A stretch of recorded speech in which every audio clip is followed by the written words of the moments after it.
From Cairns to Townsville and now the Gold Coast, the basketball tournament at the 2018 Commonwealth Games has been a spectacular roller coaster ride, and the final stop is day 11 here at the Gold Coast Convention and Exhibition Centre as we welcome you to the gold medal decider for the men's teams. Last night we saw the Australian women's team claim gold against England, with New Zealand taking bronze, and today the Aussie men will be hoping to replicate the efforts of the Opals by winning gold when they take on surprise packets Canada in the final game of the tournament. Hello everybody, I'm John Casey. It's great to have you with us for the final day of competition at the 21st Commonwealth Games, and with me is an Australian sporting icon and FIBA Hall of Famer. Welcome, Andrew Gaze. Yes, Case, really looking forward to this one, and Australia go in as the unbackable favourites. They've been impressive right throughout. Had a little hiccup, albeit in a win, against New Zealand in the pool games where they only won by 6 points, but outside of that, they have been nothing short of spectacular. Massive 59-point win over Scotland yesterday, and they will come into this game very, very fresh. But they're going to be up against a team that's riding the wave of momentum and emotion, and that is Team Canada, with a surprise win over New Zealand yesterday. A three-pointer at the buzzer that got them over the line, and it's going to be a real test for Australia against a team that has nothing to lose, very, very limited expectations, but enough talent to cause an upset. So, big test, looking forward to it. Australia has answered the challenges, though, right throughout, and this Canadian team is going to face extended full-court pressure. Their guards are going to be under enormous pressure to get their team into offense, but they do have enough in their lineup to present some problems for Australia, and it starts really with Emmanuel Duressa, number 4. Keep an eye on him, and the other one I really like is number 13, Connor Morgan. He's their big man in the middle, averaging 13 points a game, and certainly their coach, Kirby Shep, he's going to go home a hero regardless of what happens today. Yes, they've got good size about them. They're very competitive. That youthful exuberance, they are certainly going to be hard to beat. But Australia, statistically at least, the suggestion is that everything is pointing toward a gold medal win for the Australians, although Canada lost to New Zealand in the pool games and defeated them in the finals. Can they turn the tables on Australia? They played the first game of the men's tournament in Cairns, Canada and Australia, with the Boomers winning by 40, and they've done it by committee. The leading scorer in the tournament has been Daniel Kickett at 13 points a game, and when you look at the individual statistical leaders here, not many Australians feature. No. Because they get it all done of contributions from all 12. Well, Jason Cadee leads the team in minutes played. He's averaging 22 minutes a game. Next best is his backcourt partner in Cam Glidden, and then from then on they really share the load, and they haven't really been required, and that's really going to be Canada's challenge, to try and get them to be nervous about the circumstances, put a little bit of scoreboard pressure on. It's hard to see, but from what we've seen in this tournament, anything is possible on the basis of Canada's amazing win yesterday over New Zealand, and even in the women, with England getting through to the final. That was a genuine shock. Big crowd in attendance, almost a sellout. Let's pause now for the national anthems of Australia and Canada.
Enormous support from the fans here. We saw it last night with the Opals, particularly after the drama of Liz Cambage being ejected in the second quarter. I have never heard an Australian crowd get behind a national team with so much vigour, and they look like they're carrying it over here today, Andrew. Yeah, it's amazing when you get these multi-sport events and they're in your home country. That's not just here in the venue, it's out in the streets. It's really permeates right throughout the entire community. We have a look at the umpires for today's contest, and I'm really looking forward when you've hit a game winner, and Mamadou Guiai hit the game winner yesterday.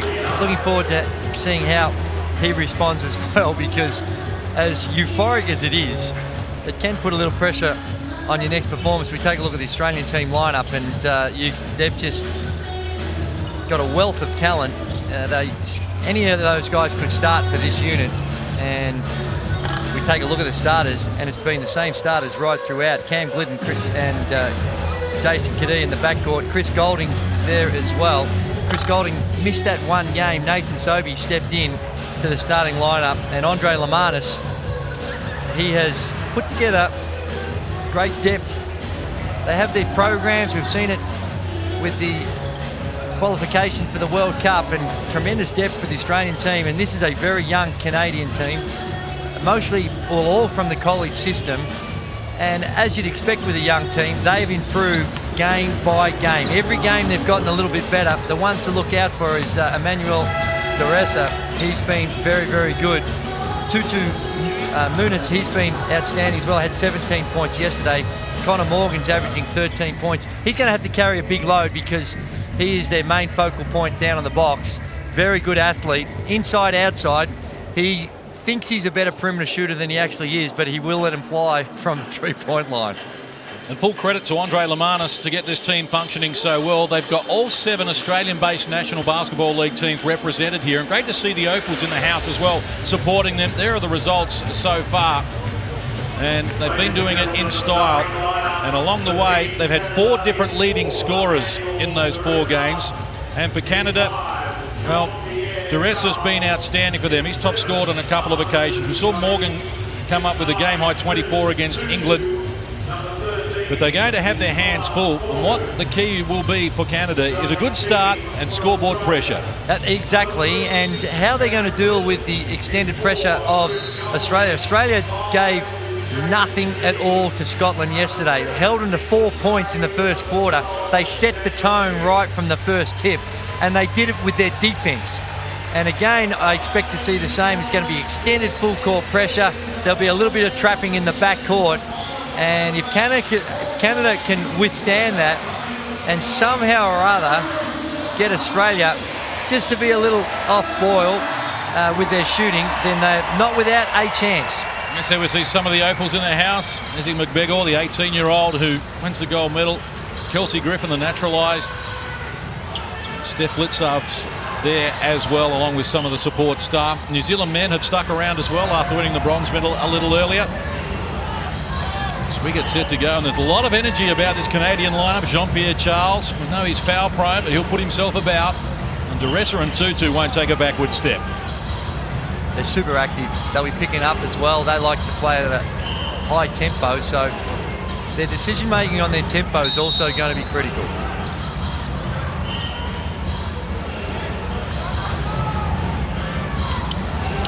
Underway in the gold medal game of the men's basketball tournament of the 2018 Commonwealth Games. Australia control the tip.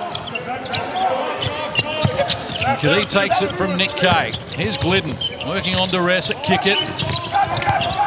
Guarded by Morgan. Kicks outside. Jason Cadee caught the front of the rim. Kay tried to keep it alive. Active hands. Did a great job against multiple opponents. Good first up play. Wide open shot for Jason Cadee. Comes up a little short. Kay rolling to the hoop. Good pass from Golding. Couldn't get it off. So shot clock about to expire. It's going to be after the event.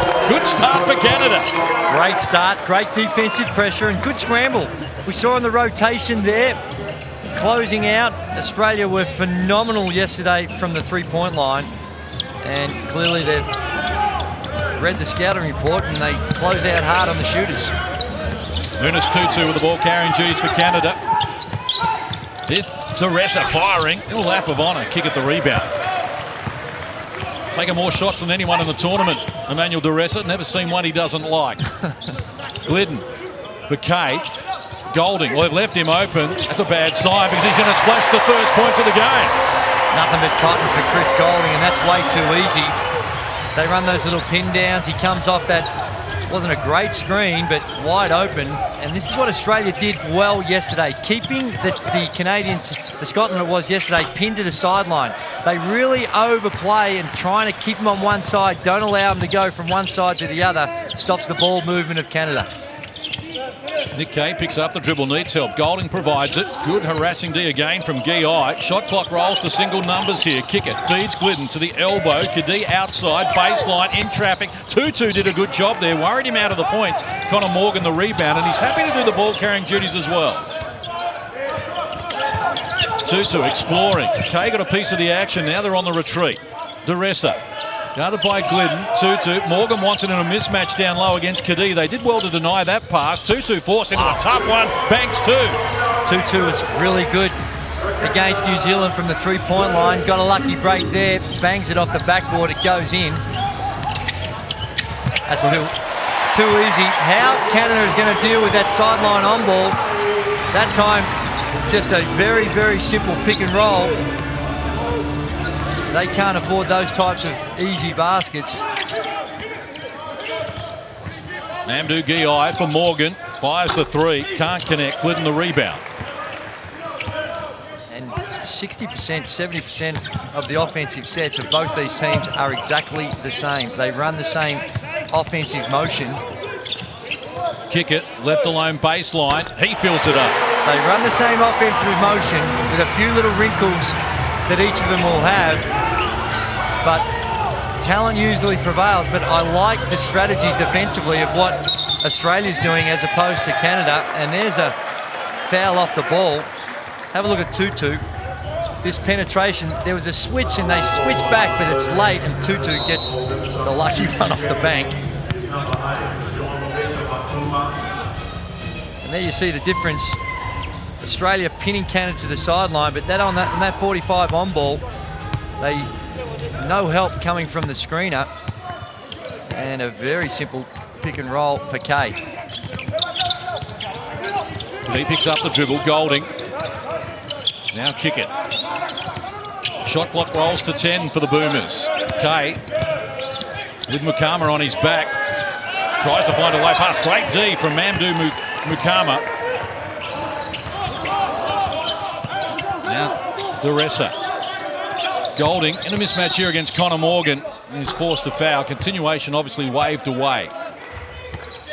Here we see down low, Kay trying to craft out a shot, and you see the length and athleticism. That's common right throughout this Canadian team, and Chris Golding called for a little reach in. Not a lot in it.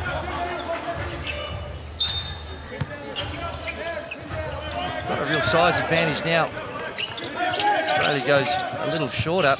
Jesse Wagstaff on Morgan. As I said, Morgan likes to shoot the three ball. Perhaps a little too much for my liking. Golding gets it from Kickett, who goes in the back in that direction. Single numbers on the shot clock now. And Kickett lost control of it, reaching as Jean-Pierre Charles relieved him of it. 2-2 off and running. Support on both wings. Morgan slow to join the offense. So Tutu goes solo. High arc on the shot. Wagstaff the rebound. Good chase by Jason Kadee on that on-ball screen. Fights over the top. Kickett realised he couldn't get the pass in. Tried to tap it to the advantage of Glidden, but Australia turned it over. They're third in that category. Canada with just one. It is, and Jason Kadee, good lead pass. And Kickett tried to get it out, and unfortunately the turnover. I shouldn't have said a good lead pass. It was a terrible lead pass, but it was the right idea. It was more the point. Oh, is that an over and back violation? Almost. Mukama did well to control it. Justice Aileen, who he knows a slasher, likes to get to the bucket. Very athletic. Goes to Morgan. Shot clock to 8. 2-2. You're going to have to get it up quickly here. 4 on the shot clock. 2-2 gets a screen. Now look for the penetration. Mukama with 1 on the shot clock. That's perfect offensive set for Canada. That ends with a 3 ball, but most importantly, it's just taking the wind out of the ball. Australia have been really explosive, 100 points in all their games, and it's just trying, well, most of their games are just trying to make sure that they don't get into an athletic contest running up and down the floor. Chris Golding, great body control, little step back, a little fade, and he looks sharp. 5 in the game for Golding already. Aileen for Pierre Charles. Morgan around the perimeter. Inside the last 5 minutes of an opening quarter.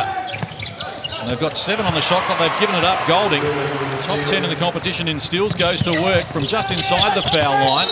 Can't get it to go. Foul is going to be called on Canada. Lukama just with the 3. Nice. Good possession.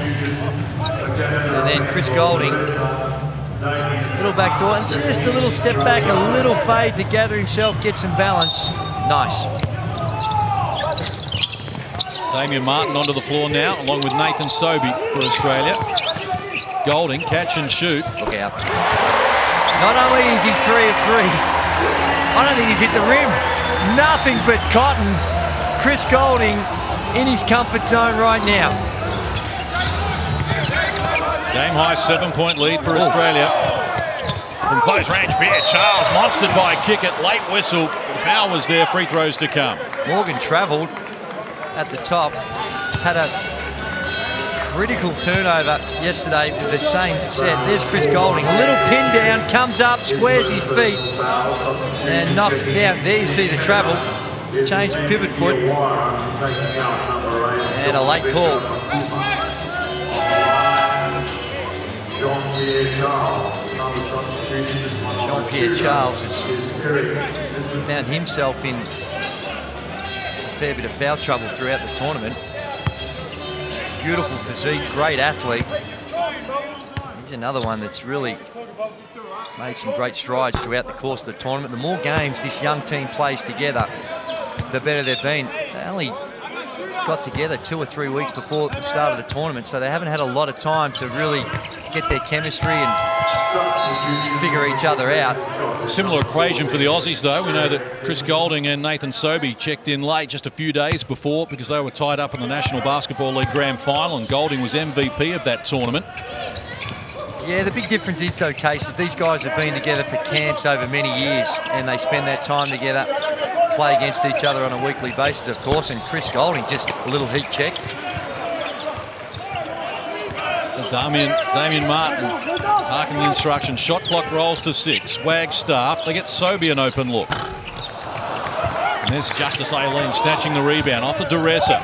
Golding on the back pedal, double teamerized. Good defensive pressure from Martin initially. Now Duressa fires over Golding as the 2 fours go at it. He's short on the rim. None of 3 from the field now, Emmanuel Duressa. A little zone defense. Canada mixing things up. They go to a 2-3 zone. Saw last time Sobey wide open for the perimeter, and that's where they're going to be most vulnerable with this 2-3 zone. Wagstaff with a rebound, and as easy as you like, puts it back in.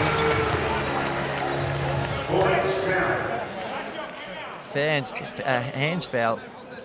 Diawara, I think it was in that time. Yeah, there it is. And a technical foul has been called after the play on Golding as well. I'm not sure what happened. I can look at it.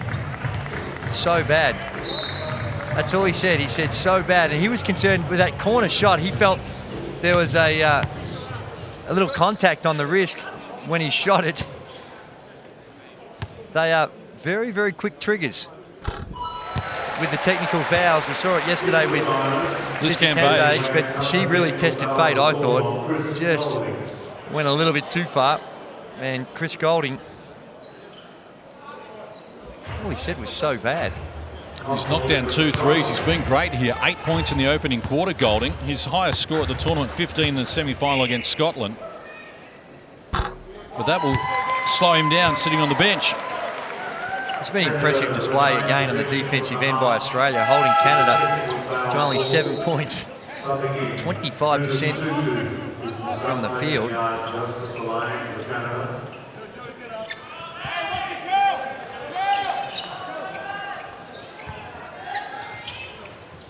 Duressa restarts for 2-2. 3.5 remaining here in the opening quarter.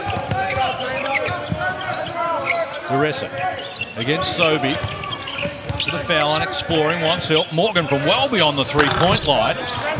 Case, he's a 20% three-point shooter on the tournament. He's taking his threes as if he's shooting it on fire. From close range, Brandt can't connect. And he's none of 3 from deep, Morgan, so he may want to rethink that. Canada 1 of 4 as a team. Here's Tutu. Good harassing D again from Australia. Morgan's got a mismatch here against Damian Martin. Wagstaff comes across for the help. And Andre Lamanis wants to know why it wasn't an offensive foul on Damian Martin. Here he is. Morgan goes in. Actually, I don't have too much of a problem with that. Not a lot of contact. But what I do have a problem with, struggle to see where the Australian foul was. Andre Lamanis can see the funny side of things. I think he's a little confused of where that foul might have been as well. 14 fouls now on Australia. Canada has 3. Shot clock to 5. Canada need to get busy. Mumbi Diawara puts it on the floor, ran into a brick wall. Good defense again from Australia. Canada just 2 of 9 from the field at 22%. Glidden draws a foul on Duressa, so that's the 4th team foul on Canada. Duressa has his first personal. Australia right throughout the tournament, they've been really, really unselfish. The way in which they move the ball, turn down good shots for great shots. It's another one, Glidden open and put it to the floor. Timeout called, 2:27 left in the opening quarter. Australia 15 leads Canada 7.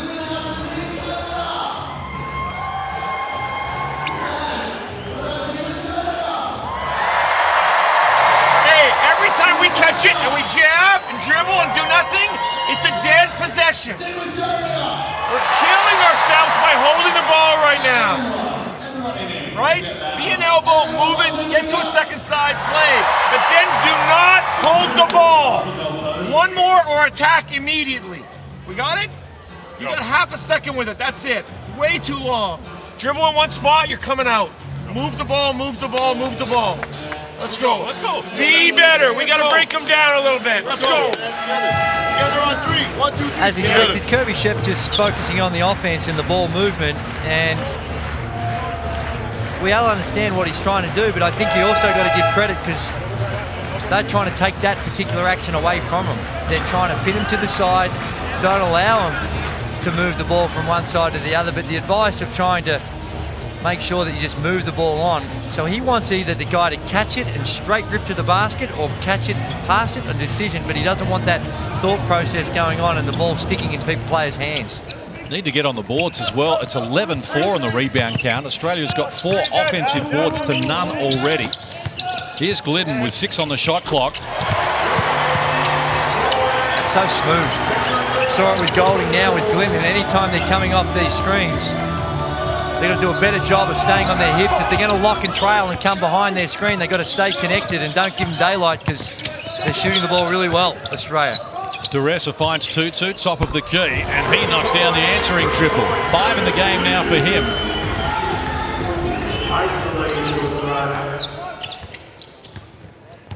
Sobey against Duressa. Neither team can afford to foul here, and we've got a whistle off the ball. Brandt was wrestling with Nissen, and it looks as though the Canadian centre is going to be called for the foul. As we get another look at Cam Glidden. This is a terrific tournament in terms of his shooting percentage, Cam Glidden. Just 5 of 18 from deep at 28%. We know he's a much better shooter than that.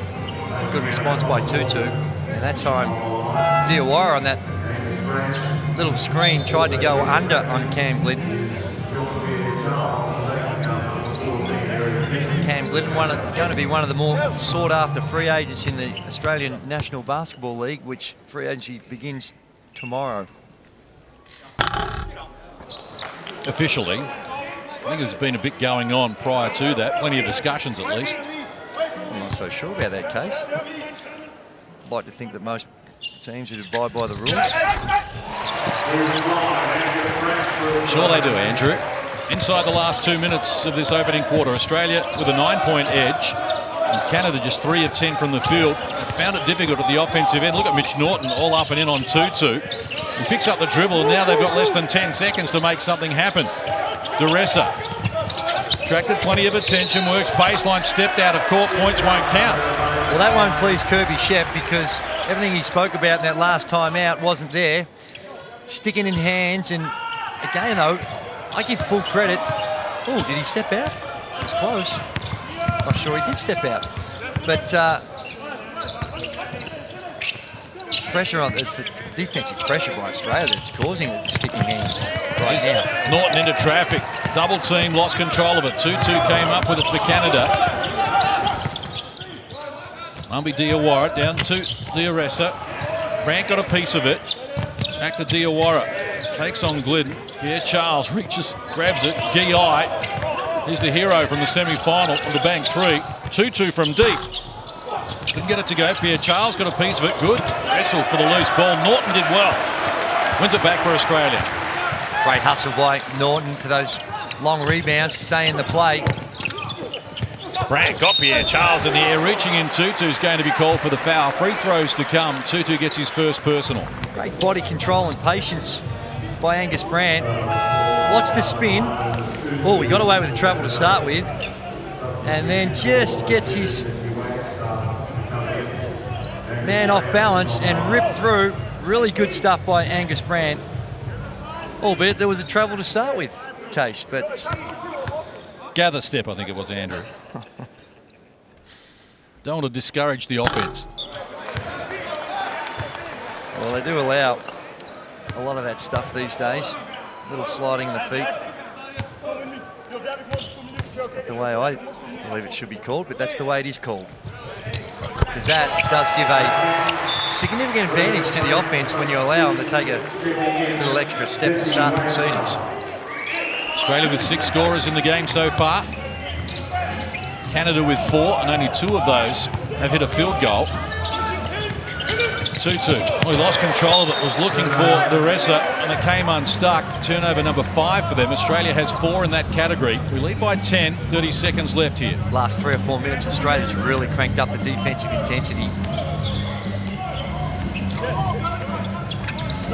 Mitch Norton brings Australia forward. Guarded by 2-2. Going to slow it down here. Shot clock is some 6 seconds inside the game clock. The alley-oop play for Sobey was exciting but not effective.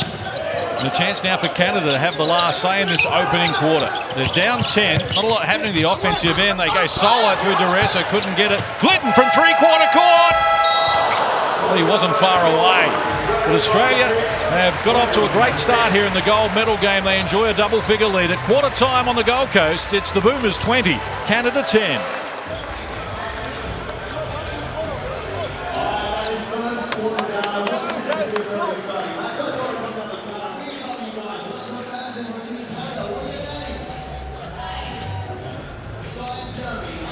Well, it's all about the defense for Australia. They've made life really, really miserable for Canada on the offensive end and forced into some pretty tough shot. That last one by Duressa just kamikaze to the basket, and it's reflected in the field goal percentages. 25% is not going to get it done. 44% for Australia is healthy, and they've got a lot more to give in that area as well. Points off turnovers down the bottom. Australia, slight advantage there. And the other one that would be ringing alarm bells for Team Canada is have a look at the rebounds. 13-4. And extraordinary defensive performance by Australia, and it's also reflected in those rebounding stats that not one offensive rebound, according to those stats, has gone the way of Canada. And it's taken a couple of tough shots, 2-2 that time. And then you see at the other end of the floor some really wide open looks. Daniel Kickett has been a sensation from all parts of the court with his shooting. And Canada, their defensive effort, you see they're trying, they're up and in the lanes, but Chris Golding's had a couple of really good opportunities as well. He's got the 8 points and leads the way for Australia. And that's the one that got Chris Golding a technical foul. He thought he got hit on the wrist, and Wagstaff tidied up some of the miss from Chris Golding, but impressive start by Australia, workmanlike. They got their 10-point lead and things going according to plan for Australia.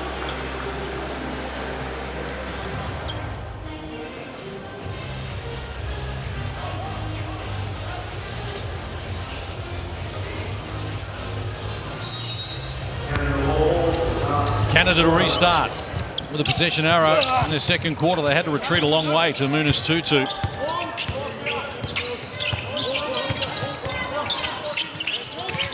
Namdu Gi, hands over. This is Diawara. Tutu fires, caught the front of the rim. Wagstaff the rebound. Newly onto the floor for the first time as well for the Boomers. Wagstaff solid screen on Mumbi Diawara. Just had a look at him on the way past. Maybe just to get the facial recognition for a little later in the game. Here's Wagstaff monstering. He says, well, here I am, right here. Can't finish it. Loose ball. Just too big and strong at the moment, the Australians. They continue to control the boards here. 5 offensive rebounds to none in favour of Australia. They got 5 on the shot clock for Glidden. He pushes Pierre Charles out of the way and travelled in the process. The Boomers turn it over for the 6th time. Here we see in the backcourt, Jesse Wagstaff does the right thing, helps his teammate out. Yep, Diawara, just like you mentioned, Case, just maybe had a look and said, I might just keep that. Put it in the memory bank? In the back pocket for a little later on, but nothing untoward at all. It was just... Good screen. Wagstaff's man was so far off, there's no chance of communication. A really, really poor pass. Teresa's taken a solid knock to the face here. It was accidental from Glidden as he tried to regain his balance. He appears to be okay, but it was a solid whack to the chops. We know he's had a facial injury in the semi-final as well, where he had to sit down for a little while.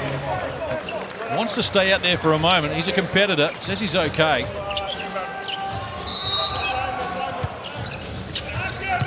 Newley restarts to Glidden. First minute of the second quarter. No addition to the quarter-time scoreline. Newley patient with it. Gi reaches in, almost dislodged it from him, and eventually has forced the error. Knocked it down onto Newley's leg and out of court. That's been indicative of what we've seen from Canada right throughout the tournament. The ball pressure, extended ball pressure. A little flick, good hands. Great work by Gi there. Out, extending it. Setting the defence, and Brad Newley just needs to be a little bit more careful with the ball. Here's Connor Morgan, guarded by Wagstaff. Whistle off the ball here. Newley in the vicinity. Yeah, he held him. Gi went back door. They ran a little dribble handoff, and Gi ran the back door cut. Newley out of position, and smart play. Used his foul well because he was beaten. Well, Connor Morgan, quick inbound pass, and he couldn't finish it. Newley the rebound and wants to make amends here. Got Glidden ahead of him. Kick it to D. Now Wagstaff. Plenty of activity at the defensive end from Canada as well. Shot clock to single numbers. Kick it works on Pierre Charles, who is foul prone. Shows him some tricks. Couldn't finish it though. Morgan looks to tap it to the advantage of Tutu. He did a good job there balancing on the sideline to keep it alive. It's one of the ones where you had a set play on that cut. Little UCLA cut by Wagstaff. He was wide open, but wanted to see through a specific play. Pierre Charles couldn't get a user-friendly roll there. We played 2 minutes in the second quarter, and neither team has been able to score so far. Kick it for Newley. Working on Duressa, Wagstaff. Got Pierre Charles in the air. There was contact, no whistle. Now Morgan, intelligent pass for Duressa. It opens up for Canada. Duressa goes solo. And that's the difference between tonight and last night. Those types of pull-up threes were nothing but net against New Zealand. And with this scoreboard pressure and defensive pressure by Australia, a lot different proposition for Canada today. Shot clock works to 5. Wagstaff picks up the dribble. Glidden looking to make something happen from the elbow. Fires. It's off the mark. Good D again from Canada, but another offensive rebound for the Boomers. 6-zip, they lead that category. Kadee takes them on, gets the 2, draws a foul for his first score in the game. Really good drive by Jason Kadee. That pressure that Canada like to put on. Tutu just a little too close. Kadee gets that first step, and from there, if you don't have help, it's very hard to get back in front. And Tutu with the foul. And beautiful use of the body by Jason Kadee.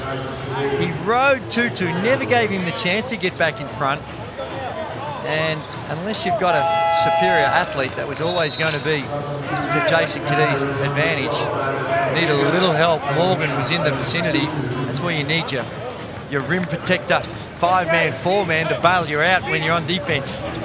Tutu picked up his second personal as well, so he sits down. Caddy hasn't missed a free throw in the tournament so far. Bang. He gets his own rebound. Another offensive rebound as Glidden fires. Well, they'll trade 1 for 3. Missed by Jason Caddy. And inexcusable for Canada to be giving up offensive rebounds off a free throw.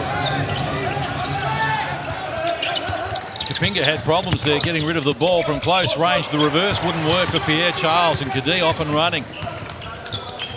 All the momentum with the Boomers here at the moment. Kick it working back door, but the pass goes to Kay. And a mismatch with Kapinga. Kick it back to Glidden. Nice hand. Good D.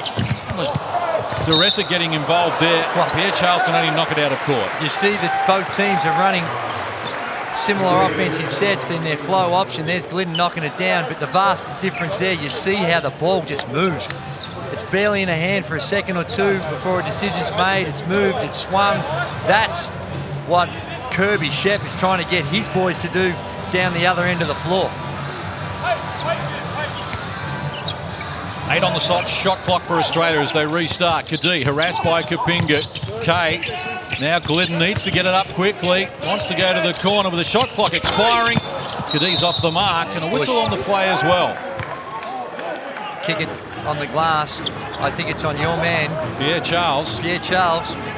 Here's a foul waiting to happen in most games. So he picks up his second. He gets more fouls than any other player here at the tournament.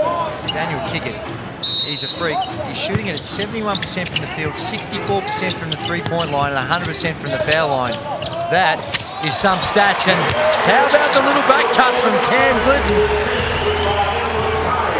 Canada trying to get up and in the lanes and take away the passes. You get exposed to a backdoor cut, perfectly executed by Team Australia. 7 unanswered points to start this second term. We've played 4 minutes here, and Canada hasn't added to their quarter-time tally. Duressa, the man most likely, is well short.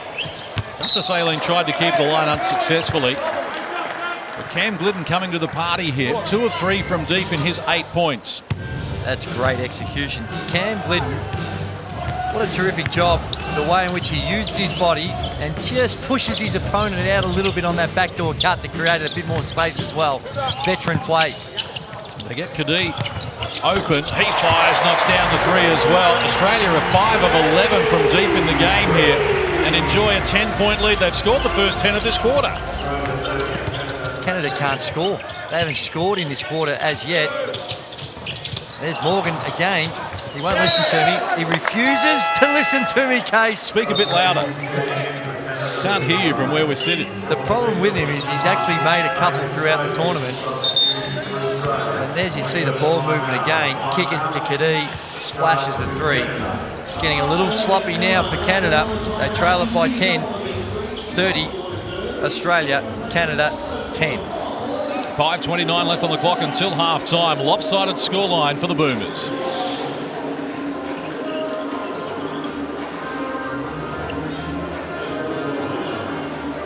Slips, like kicks, so that 5-man's going to catch him and you catch the other guy.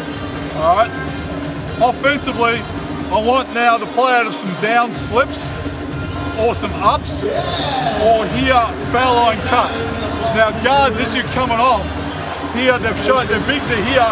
Like, I think just hesitate for a second, see if you can get the bite. You get the bite on that, and then you can keep on going to the basket. We need to just get a little bit deeper in here, and then we can make them collapse. Right now, they're all on closeout. Ball movement's been great. The defense has been good. Baby. All right, stay with it. Keep building here. Keep it going. They don't score. 1, 2, 3. Boomers. Yeah, and Andre Lamana's talking about some slips. He sees what we see as well, and I'm sure all the players do. It's the overplay. What Canada are trying to do to push Australia out of their offense is that they're up and in the lane. So those slips is when you go set a screen, there's going to be a little help on the high side. You slip to the basket, and you're looking for the pass. And the other thing, the last thing he was talking about there is the little, with his 4s and 5s, we saw it with Mika Vukona and he's the king at it, is when you're dribbling for those dribble handoffs, they overplay, you keep it and get to the basket. That type of action he's looking for as well. Canada, none of 7 from the field in this second quarter. We played 4.5 minutes, and they've got problems at the offensive end. Morgan muscles his way from close range, off the mark, and look at the rebounders there for Australia. Morgan, he really, anxiety levels off the scale. He's 0 of 6, trying to find a way to score. And there's the slip, perfectly executed, and a brilliant pass by Nick Kay. As a coach, you love to see that. You have a timeout, it's executed, and you get what you see. Beautiful stuff, Australia. Justice Aileen hands over Duressa. Yet to score in the game. Their main man, he goes down low, puts it under his arm. He came up short again. Now he's none of 7 from the field. So the 2 leading scorers just can't find the target at the moment. Here it is. And just a little up screen. The up screen and then the cut to the basket, the slip to the basket was the call. And Nathan Sobey did it beautifully. But all the good cutting in the world is irrelevant unless you've got someone that can get you the ball, and Nick Kay with a beautiful pass. Well, between them, Duressa and Morgan average 29 a game out of the 76 that Canada muster, and at the moment they are a combined none of 13. If your 2 top scorers and dominant forces are off, well, it's making it difficult against this multi-talented Australian team. Kadee gets it from Martin. 4.5 out from the major break. Kay played such a crucial role against New Zealand. Hasn't had to do much here in this one.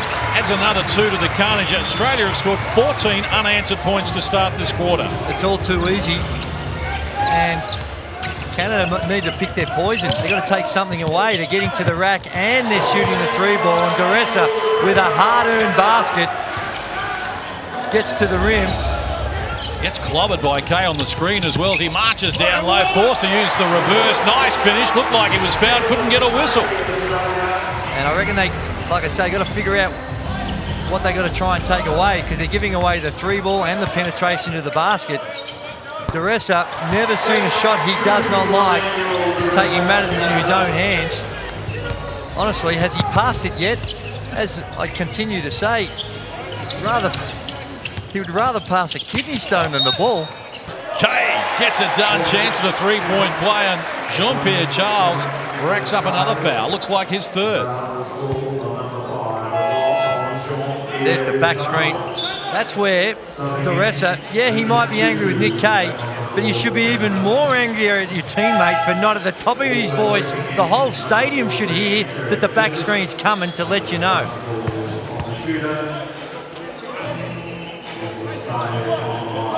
Nick Kay, just look up workhorse in the dictionary and you'll see big Nick Kay's bonce right there, because that's what he does.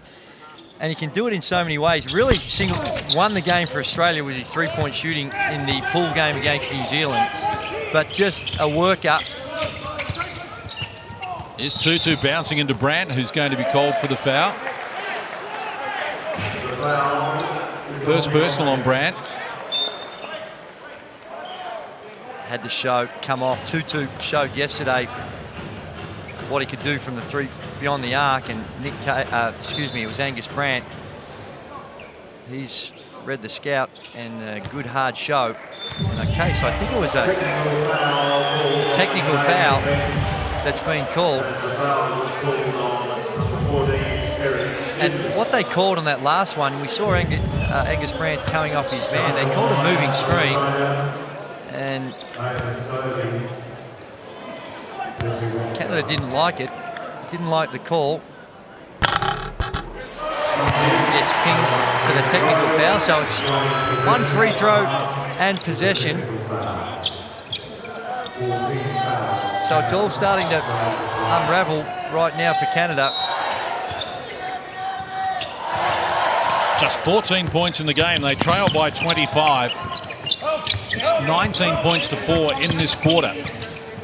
Wagstaff, patient, hands over his Wildcats teammate Brandt, who wants to muscle up against Nissen. Couldn't finish it initially, gets his own rebound, again can't complete it. Loose ball trickles out of court, last touch by Australia. See, Nissen thinks he's doing the right things. He's trying to apply ball pressure. I mean, you leave Angus Brandt out there beyond the three-point line by himself, and he's not going to make those shots. He's not even going to take them. But when you're so close, he invites the drive, and he takes it to the basket. So they get away with one, Canada, on that occasion. Just need to think beyond just energy and effort. He's got to think strategically as well. DeRessa fires over Brandt, can't complete it. Loose ball. Martin comes up with it. Under pressure there from Mukama. Good ball movement again from Australia. Norton finds Wagstaff. Martin and Sobey join in. Penetration from Sobey. At some point in the ball has been moving, they've got to stop the ball. They were playing catch-up every single pass. They're playing catch-up. Catch-up, got to run out, close-outs all the time. Somehow you got to try and stop the ball from moving and getting through the hands so quickly, as Australia is doing down the other end. Canada over the limit in terms of fouls, again, as they were in the opening quarter. Nathan Sobey, been impressive. 4 of 5 from the free throw line coming into this game. 2 of 2 with the extra to come.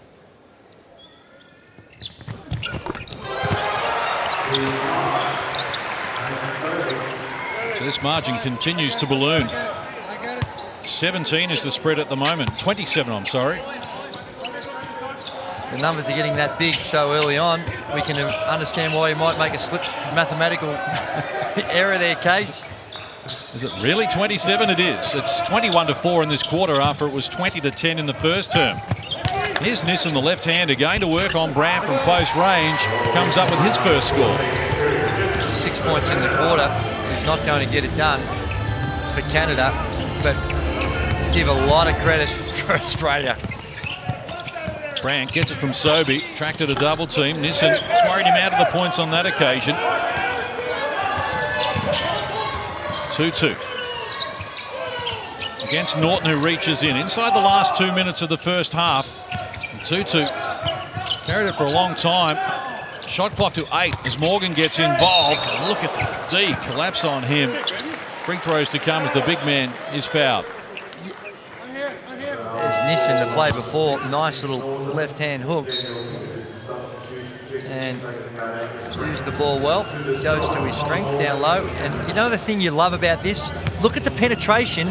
And look, they're up by 27, but you got 3 guys trying to fill the lane to stop that play. That is some great defense by the Australian team. Not allowing anything, not playing the scoreboard, not looking up and saying, well, we've got, this is a nice, comfortable lead, but playing every possession on its own merits. And that's not always easy to do, Case. To get your players motivated to have that mindset, it's really good stuff by Andre Lamanis and his coaching staff to have their team so engaged. Norton gets it from Sobey. Can't complete it. That's better work on the boards with Canada crashing them. DeRessa. Nissen went down off the ball. Back to his feet. Collides with Daniel Kickett. And a technical foul is now going to be called. Kickett collided with Nissen. The referee has called a technical foul. No, it's on Morgan. I think he's called it on Morgan for Canada. Now, I'm not sure what for. Maybe he had some choice words. Kickett thought it was on him. Not the tech, but the foul. This is called on Connor Morgan, his second personal. Let's see if we can see what happened. See, there you see it. Daniel Kickett should have earned a foul. A little forearm to the back was the foul, but the technical foul by Morgan come first. 3 technical fouls in the first half. If you joined us late, Golding picked one up in the opening quarter. Now Nissen and Morgan for Canada get them here in the second. Really quick with the whistle on the technical fouls, Case. Well, in the gold medal game, we just zip that when you're 41-17 down. Well, that's it. Right now, this margin has nothing to do with the officials. It's frustrating, and these young fellas, they're going to learn. that this is part of the process. But there was the call there was Nissen, and kick it with a few choice words to say, we don't want to be any part of our game, trying to jump in front of me. An unsportsmanlike foul called as well. On Kickett. So the little forearm to the back by Kickett is the unsportsmanlike, and I think the foul to Morgan also stands. So I suspect you're supposed to go in order here, so I suspect that the foul came first, so we'll shoot.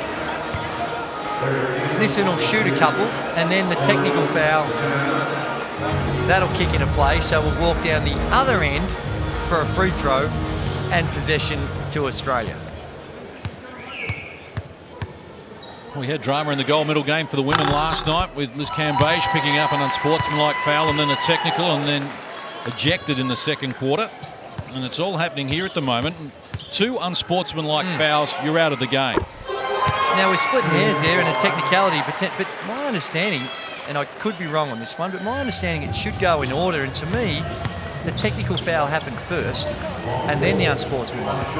So you should have shot the tech first and then the unsportsmanlike, which is the 2, and then they'd get possession. But getting into highly technical stuff now. It's Australia with possession and leading by 23. A little over a minute out from half time. Let's get back to the game. Kick it. Oh, rejected. Good D there from Ukama, but they get it back again, Australia. Kick it. Picks up the dribble, wants help. Damien Martin provides it. Looking back door, the pass was ambitious. Kickett can't reel it in, and Canada will take that as a victory. Daniel Kickett, good closeout and good block. You just see the opening. You could see what Damien Martin saw, but the angle on the pass wasn't quite there. One more dribble by Damien Martin to get that better angle, and that might have got there. Muniz 2-2 with it. Track to the double team. Wants support. They get it across the halfway line and did it well. And they get the outside look from Ukama. Can't complete it. Wagstaff the rebound. Number 5 for him in that category. It's 29-10 in the rebound count and 10 offensive rebounds to 1 Australia's way. Sobey pulling the trigger on a 3. Nice.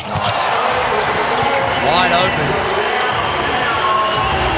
He's the only one on the Australian team shooting below 40%. That time looked real confident. And the shot clock some 8 seconds inside the game clock. As Canada turn it over for the 9th time. 3 of 14 from the field in this second quarter, Canada. And the Boomers have just been relentless. Norton needs to get busy. 1 on the shot clock, forced into a tough one. Can't get it to go. Didn't hit the rim, so shot clock violation. Canada will get possession. Have a look at Nathan Sobey. They run this little curl cut and then he comes off the rescreen. Again, Duressa going underneath the screen creates daylight, and then it's just a matter of he makes or misses it. Very hard to close out from there. Duressa, Catch and shoot, bounces into Martin, who did a good job to get out of the way. Sobey goes 3-quarter court. Crunches into the backboard. Half-time arrives here on the Gold Coast in the gold medal game, and the Australian Boomers enjoying a 26-point lead. Australia 45, Canada 19. We'll have more for you here from the Gold Coast in just a moment.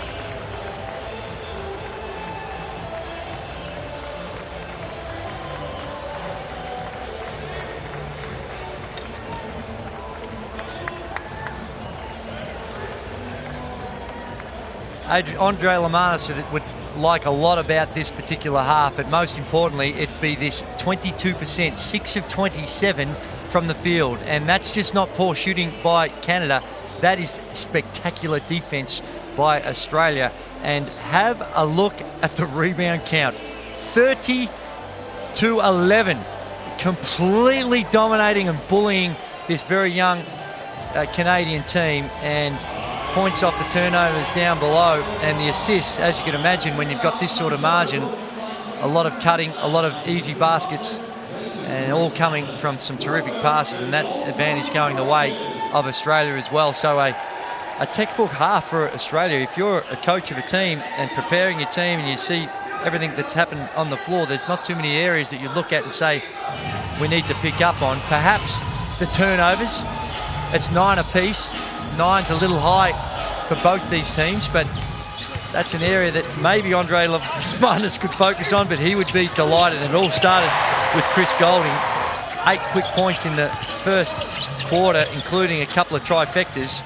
And Canada were in the game for the first couple of minutes, primarily because they were able to get some stops. But the way in which that Australia methodically has gone about their business to get the control of the game on the offensive end, they've passed the ball, they've been prepared to make the extra pass, the motion, the cutting.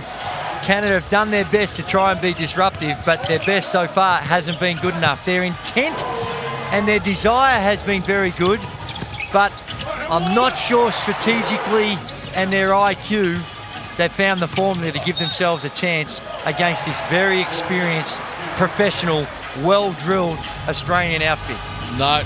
Terrific wrap, Drewy. I think you've hit it on the head here. And Australia leads Canada 45-19.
Get back into line. Up on your feet.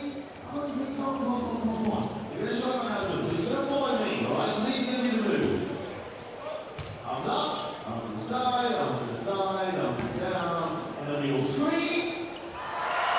Just like that. Just like that. So that's what we're going to strap yourself in. So, let's get the trap on. We're going to have a bit of a practice. Ready? Strap yourself in. I don't know what's the big one. Power of turn or something. We're going up. Yes. I'm making nervous. We're going to the top. Arms go up. Follow me, ladies and gentlemen. Arms go up. We'll to the top. You getting nervous? You feeling nervous? Come on, nervous. Let me scream.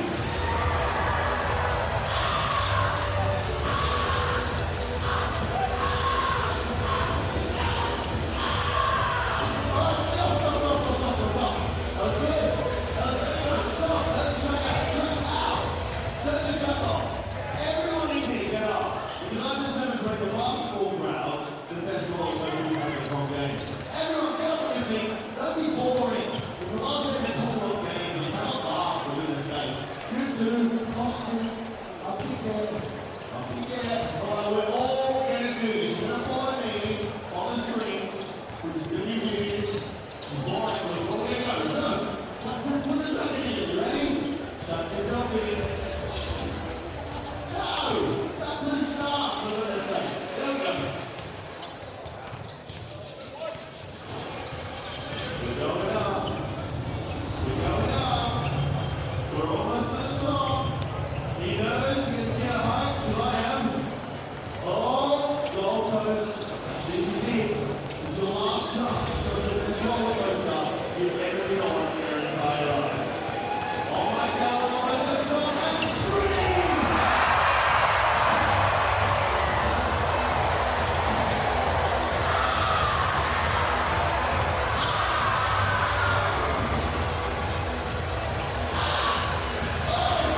And welcome back to the Gold Coast Convention and Exhibition Centre. The fans getting into some engagement as well here, up on their feet, and they should be the way the Australian Boomers are playing at the moment. 45-19 is the halftime equation. They lead by 26. It's the equal biggest lead that the Boomers have had in the tournament so far. Undefeated in 4 games. They led Scotland by 26 at one stage, so they've equalled that, but they have been very impressive.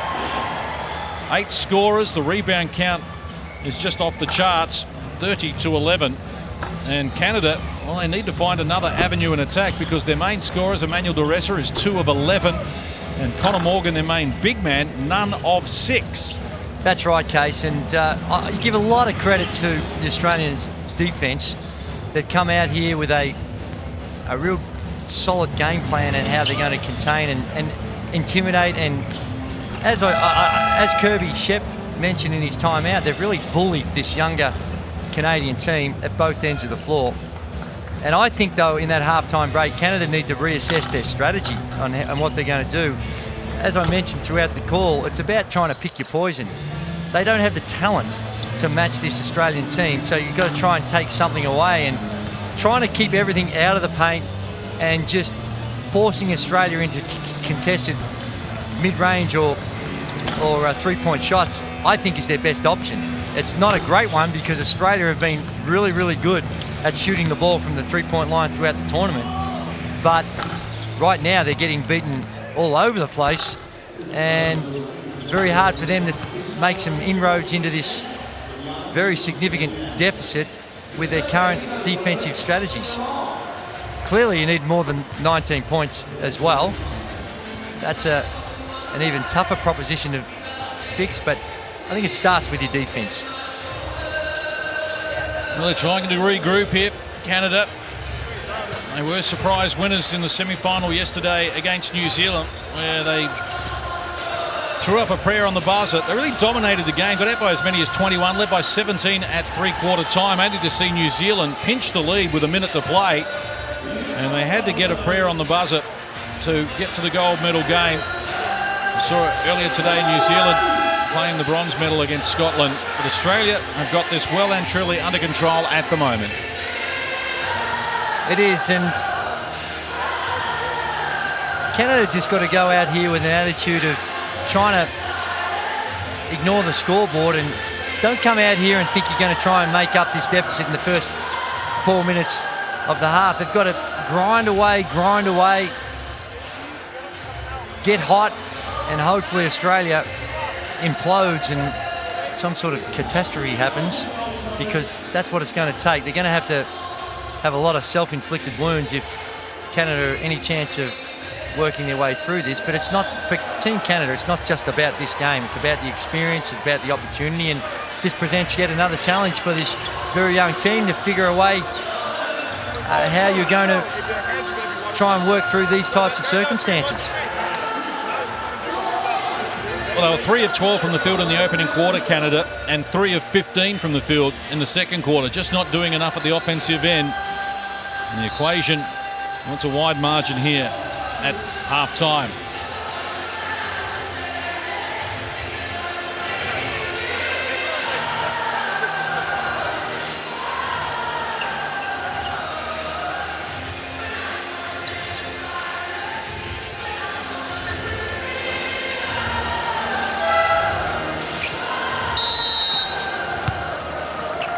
Australia with the possession arrow as we get underway here in the third quarter, and the fans getting behind them as well.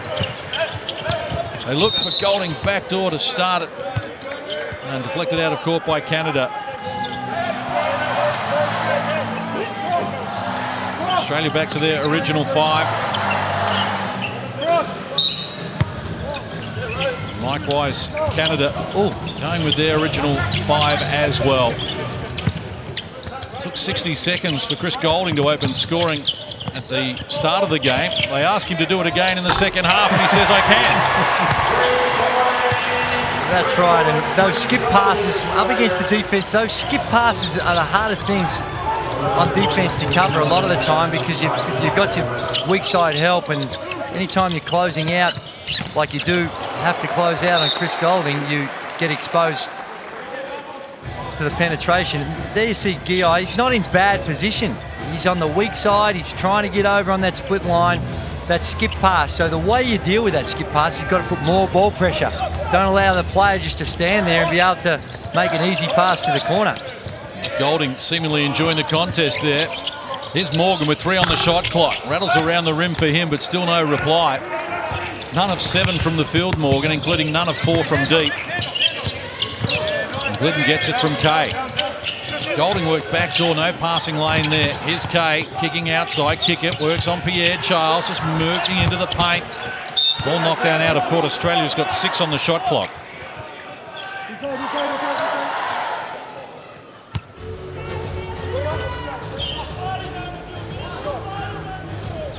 Glidden to restart. Wants Golding. Elevating against Morgan. This time off the mark. Munis Tutu with a rebound and brings Canada up the floor. Against Kadee, one way, back the other. And the ball getting a little sticky, but he fires and drains the triple. Well, he opened their scoring in the start of the game and does it here again. Tough shot by Tutu. You've got to live with something. Australia would say if he's got to keep making those types of shots, then they're in a pretty good position. Glidden, pocket pass for Kay. Shot clock to 5. Nick Kay puts it on the floor against the smaller Duressa. Goes for the left hand. Good extension. Nice finish for him. He's into double figures. Good move. Good body control by Nick Kay as well. Here's Duressa getting a little impatient. Bangs in to kick it, and travelled is the call. Here you see Tutu. Really good job by Australia. Good switch. A little bit of separation, and Tutu knocked it down. Not a bad play. And there's Nick Kay. Assesses the situation, doesn't panic. Little step through. And nice move. Good poor pass straight to Pierre Charles. Tutu in support. 2-on-2 fast break. Tutu fires. Can't complete it. Pierre Charles did well there against Kadee and Glidden to win it back. Plenty of energy about Jean-Pierre Charles at the moment. Here's Tutu, needs help. Pierre Charles from close range comes up with the finish. His first field goal in the game. Tutu making things happen, this time off the dribble. Good help come, and able to slide that pass between the two defenders. Really good look by Tutu. kick it, gets it from Kadee, and wants it back. Kay pulls the trigger on the three. It's short. 2-2 with the rebound. Mamdou GI working hard for him into the corner. Just mishandled it and has to retreat. Here's Duressa. Almost 3 minutes played, term number 3. Duressa to the foul line. Stuck on the back of the rim, but wouldn't work. I'm serious, Case. I'm not sure he's passed it the entire night. I'm not just saying that. I can't recall him passing the ball the entire day. Kadee fires off the mark. GI the rebound. Here we go. Chance for Duressa. Here we go. 2-2. Now against Golding, Duressa said, well, I've made one pass, Andrew, now I'm going to shoot. And he's off the mark. It hasn't been his night. He's been great right through the tournament, but he's none of 5 from deep and 2 of 13 from the field. Australia with single numbers on the shot clock now as Kickett beats Golding. A little bit stagnant on this play phase. Kickett baseline falling out of court is bumped by Morgan, who's going to be called for the foul. It's his 3rd personal. And that's a setback because it was a good defensive possession, and with 2 seconds remaining. But here's the little slick pass through the 2 defenders. Here, Charles finishing off there, and Morgan just a little nudge. Not a lot in that either. It looked like Kickett just lost his footing more than a push. 5 apiece since half-time. We played almost 4 minutes as Glidden exploring against Justice Aileen. Makes room for the 3. Came back at him. 2-2 did well there. Attack it to the advantage of Morgan, and now they come forward. Here, Charles fires the 3. Rattled around the rim. It's going to be waved away. Connor Morgan really didn't need to be up there playing with the rim. Spot on. And I think he's denied Canada a 3 ball because I actually think it's going to drop in. And, well, any chance it did have of dropping in was eliminated by Morgan just grabbing on and trying to do a chin-up on the rim. Would have been Pierre Charles' first 3 of the tournament.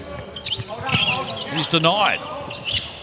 Shot clock again to single digits here as Kay down low against Pierre Charles. In fact, it's Brandt working with Kay in traffic. Need help. Well, the shot clock about to expire. They've turned it over nonetheless, and here's 2-2. Aileen to his left, takes on Glidden. Pierre Charles from close range overcooked it. Just a little thin, Case, but the defensive transition for Australia is really good. You could almost excuse them for being a little bit complacent, but even on that steal there, the way in which they came back, ran to their spots, filled the paint, took away any early driving lanes. Really good stuff by the Australian team. So Wagstaff and Sobey check back in. See Kay and Glidden get a spell here after 5 minutes of this 3rd. Well, Aileen did well there to bat down the pass, but then stepped on the sideline.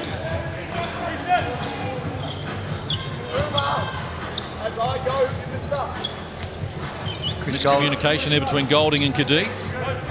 Chris Golding just talking through how the play should look to some of his players. Sobey with it, single numbers on the shot clock as Australia look to get their offense set. Wagstaff, Golding decides to fire the 3. Can't connect. 2-2 the rebound. Now Aileen and Wagstaff wrestling behind play, and foul's going to be called. Justice Aileen picks up the foul. It's his first. And another technical foul.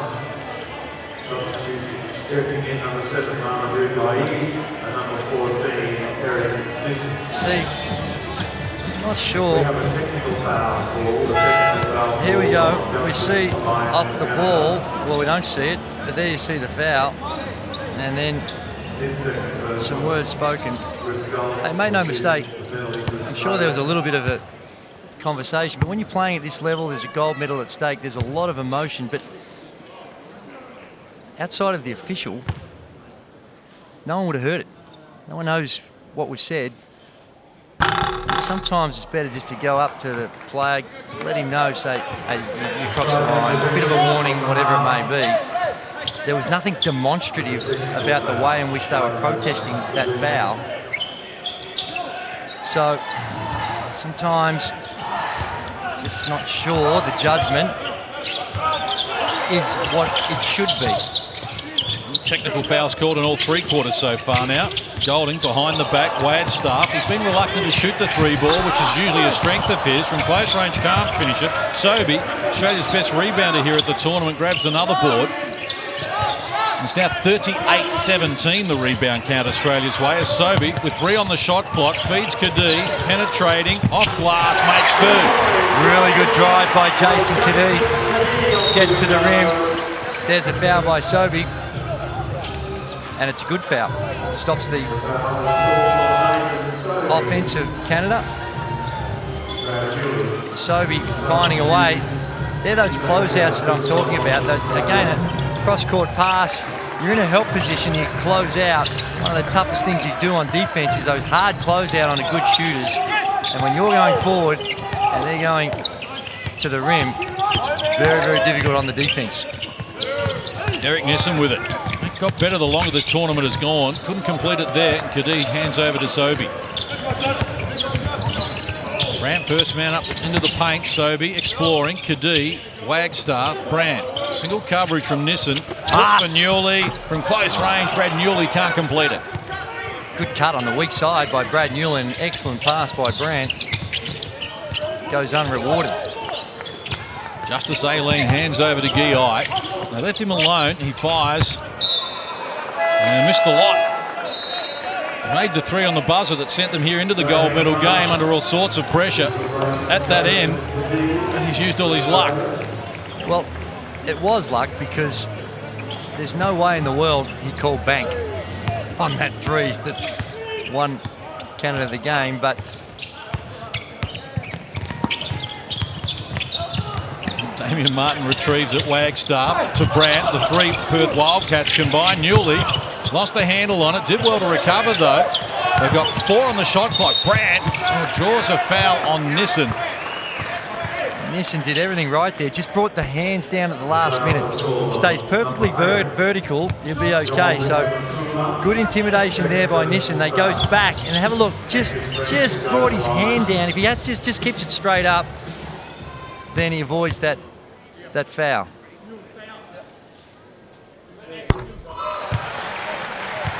Fourth team foul on Canada in this quarter. We've got 3:21 left on the clock.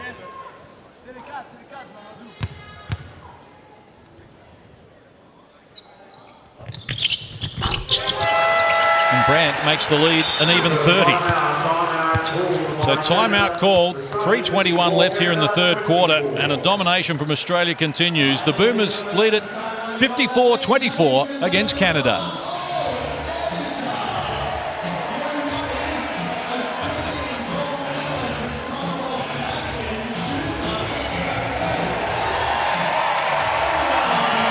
Don't talk to the ref anymore. We're not playing tough enough to whine about any calls right now. You understand? Right? We can play way more physical, but not this cheap little tapping somebody's wrist physical, right? You want to earn a foul, you get into someone, we bump people, we compete, right? Let's compete physically with our tempo and with our bodies, right? No cheap stuff, but play smarter and tougher. Nobody says anything to the ref anymore. Got it? Get out in tempo. Let's get this tempo of the game up and move on it, right? All 5 on the glass and really physical. Hey, everything's allowed in the paint. Everything's allowed in the paint. Let's go. Let's go. 9-9 in this quarter. Case. Let's go. That is, to me, that is inspirational because I think he's nailed it 100% in that timeout. Just telling his young team they have not got any right to utter anything, albeit it might be sensitive to the officials, and how you've got to try and have some sort of impact on the game and be physical and not be bullied. A really good time out there by Kirby Shep and his instructions, given the circumstances of what's unfolding in the game.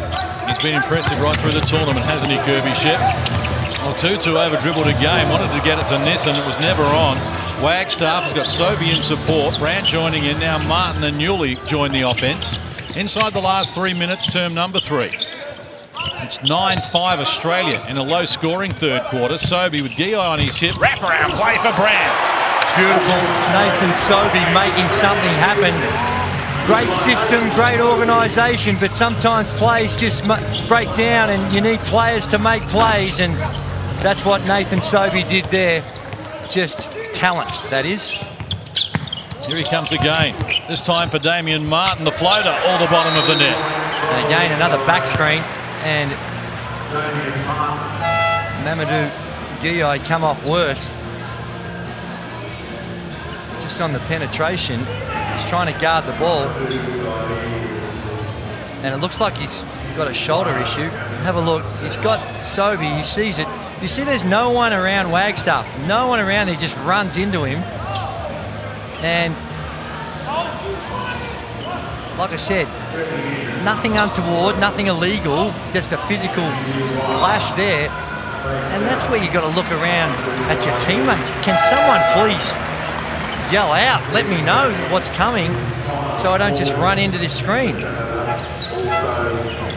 And it's hard to do that in those defensive transition situations because you've got a scrambling thing and they're trying to figure out who's got, we've got to match up. And Justus Aileen was probably the closest one around that should be yelling out and letting his teammate know what's coming.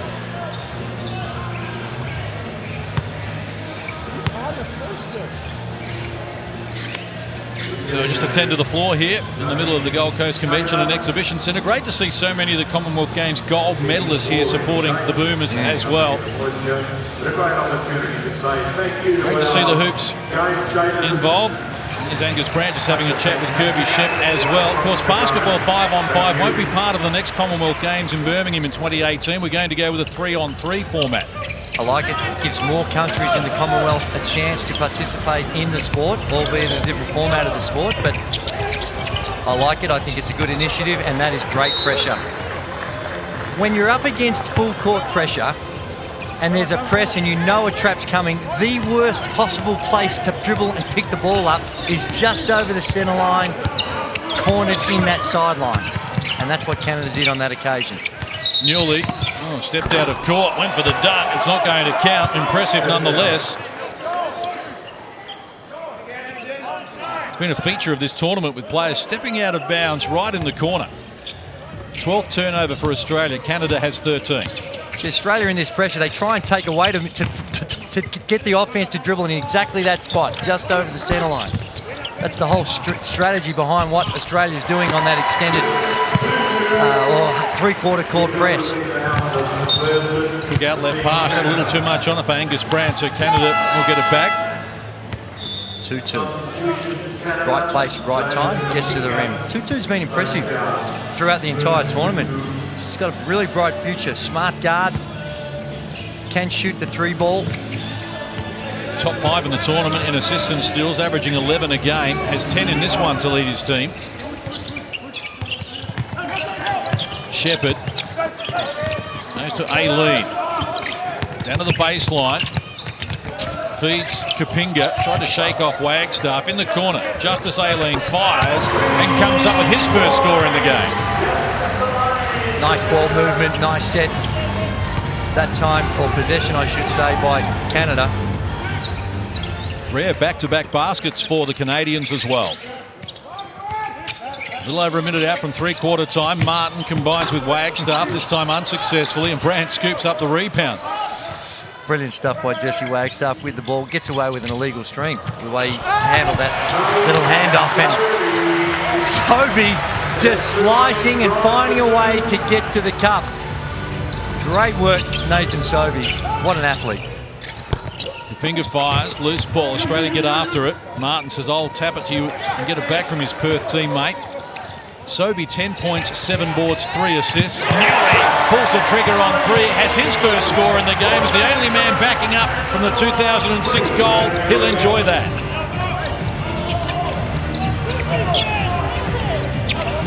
Back to a 34-point lead. It's 18-10 Australia in this period. Shot clock down to 10.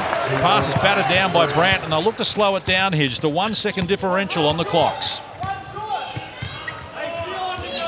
The youngster, Grant Shepherd, in number 10 for Canada. The only member of their gold medal winning team from the youth championships last year.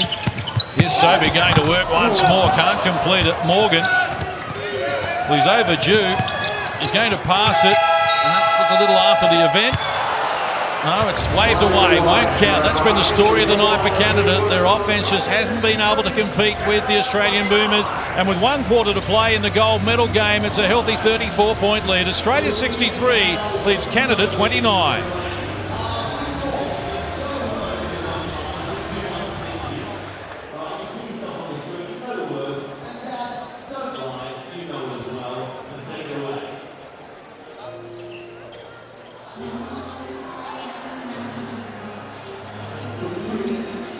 Well, again, another outstanding quarter of defence by the Australian team. 24% shooting for Team Canada. They're way better than that, but a lot of this I give credit to the Australian team.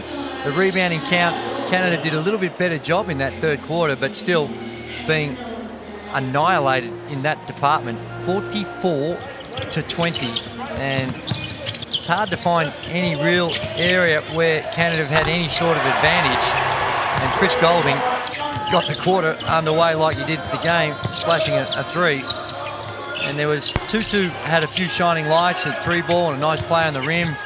But just the dominance of Australia, inside, outside, the way in which they could get to the rim. Nathan Sovey really exploited it. Tutu with a very nice pass, and his attack on the rim is good. But this man here, the penetration in the dish or the penetration in the finish, Kadee knocks it, but this was a feature. That's a feature of his play, Nathan Sovey. Really, really tough to guard. And when he gets going downhill, it's very hard to keep him in front. Brad Newley, the veteran, knocks down the three ball. But another outstanding quarter of basketball by the Australian team.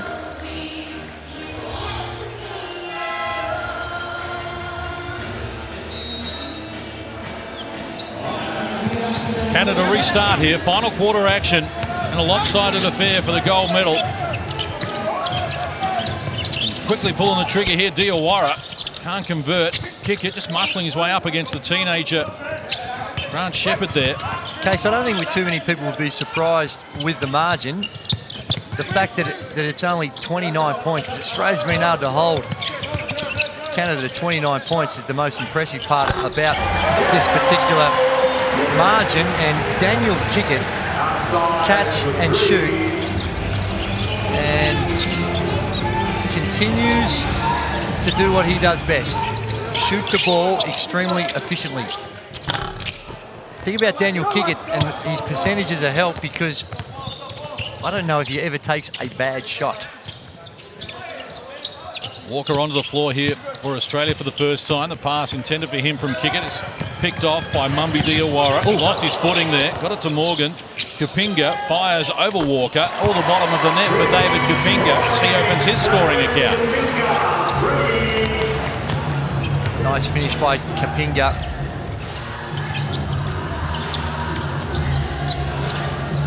Cam Glidden with it. Good screen from Walker. Kick it. Norton. Currajong Kid, as he's known from Townsville. Here's Newley in the corner once more. Great to see Brad Newley knocking down three balls. The veteran. Exploring on the dribble here, Diawara has to hand off. Shepherd takes on Walker. Inventive, but not successful. And now Newley.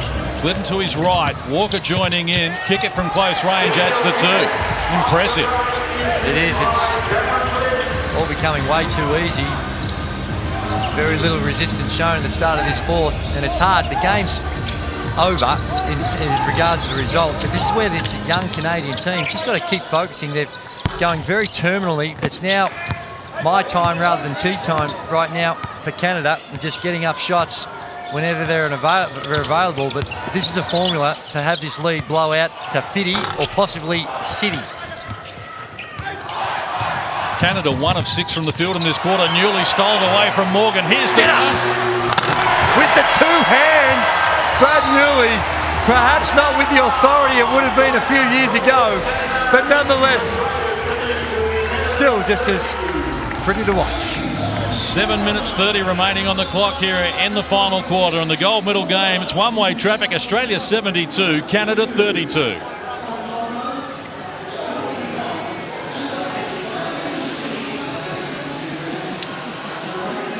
Right, nice talk on the flare screen, that's good. Stay in the goal here. Next time down, we'll just go with like a motion, we'll go with motion rip, okay? So Newell's, you're the guy coming out this side, okay? Cam Glidden, you're coming out this side. This is Nordo. We hit Newell's, all right? Waxy, you're over here, okay? This is Daniel kicking on this side. So we make that Newell's, you're ripping. Waxy, you're coming and twisting for Nordo. Kicks, so we've been in motion here, all right? We've been in motion. Here, Waxy lifts out, kicks you, hammer screen that. If you got him, hold him. If not, you're slipping. If you don't like that, Newell's, you're on the rim, you got kick out, or you got the twist. Okay? Here we go. Here we go. 1, 2, 3. Well, Brad Newley, as I mentioned, was part of the 06 Commonwealth Games gold medal team in Melbourne. He's had to play a lesser role on this occasion, but just having that experience around the group to tell them what it's all about and to still be able to get up and throw it down. That's a nice finish from the veteran at 33 years of age. Looks like it might have taken a little bit more effort than he first thought when he left the ground. Canada. Here's Duress, who hasn't seen a lot of time. And as you can see, they're having to be very unconventional here just to get a shot up.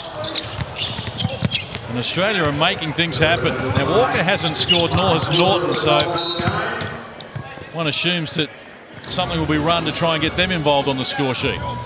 Perhaps. I doubt very much that Andre or the rest of the team would probably even realise that.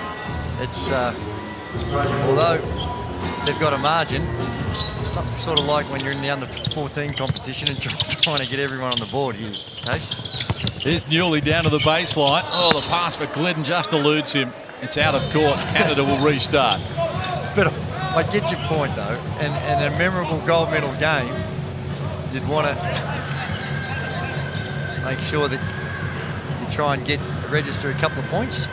Brad Newley, he hasn't lost any sort of focus, still very upset with the way in which he threw that one away, causing adding a turnover to his stat line. Here's Tutu dumping it off for Shepherd against Newley, was patient, came up with the 2 for his first score in the game. Norton baseline, turns it down, Walker looks for the penetration, muscles his way to the hoop, gets it done, draws a foul. Well, he's on the score sheet. Well, he certainly is, and a very nice play, just brute strength. Found his way to the basket. The direct drive to the basket's always going to hurt you. Morgan opens up way too much. Got to square off the man on the perimeter a little bit better than that. A direct line, and he's gone with a bit of a flex. I think he's given the flex. There it is. Ooh, nice guns too. It is strong. That is power. Power's through because Morgan come through, got 2 hands on the ball, but Walker just powered it up. Nice play, Lucas Walker. Love the Lucas Walker story. The way in which he's revitalised his career. He's done a great job of it. Australia by 41 here. Almost 4 minutes played in the final quarter. Fans looking to make their presence felt as well. Tutu lost control of it, turned around, just pulled the trigger. Shepherd, nice job against multiple opponents and enjoys the view from upstairs. Very nice work, wasn't it? Shepherd, as we mentioned, was part of that team under-19 World Championships last year that won it. And the so-called next superstar sensation of basketball is that guy named RJ Barrett, who plays for Canada. He's off to University of Duke. So plenty of talent coming through. All 12 going. Satisfies himself, but more importantly, John Casey, and got everyone on the board. Very happy with that. We saw the Opals do it in all games that they played, all 12 scoring. Amazing. Here's Tutu off the front of the rim. A little over 5 minutes remaining. Norton will look to add to his tally now. The bench is up enjoying it. This would be really, really disappointing for Kirby Shep, the way in which they're finishing this off. And yeah, all was lost at 3/4 time, but we've gone into all-star basketball action rather than team action. And when you've got better all-stars as your opponents, that can lead to what we're seeing, which is a significant blowout and very easy baskets coming away from the Boomers. Have a look at Shepherd though. Nice rebound. Use that athleticism straight off the 2 feet. He's got a little bit of bounce in him, hasn't he? And Norton. Wasn't easy either. Tutu closed him out. Nice shot, Mitch Norton. 17 points to 9 in this final quarter. Canada restart. Morgan had to go a long way to find Mukama. Now they get David Kapinga involved. Back to Morgan. He's going to spray one up here. Oh, nice rebound and finish. Good job there from Jean-Victor Mukama.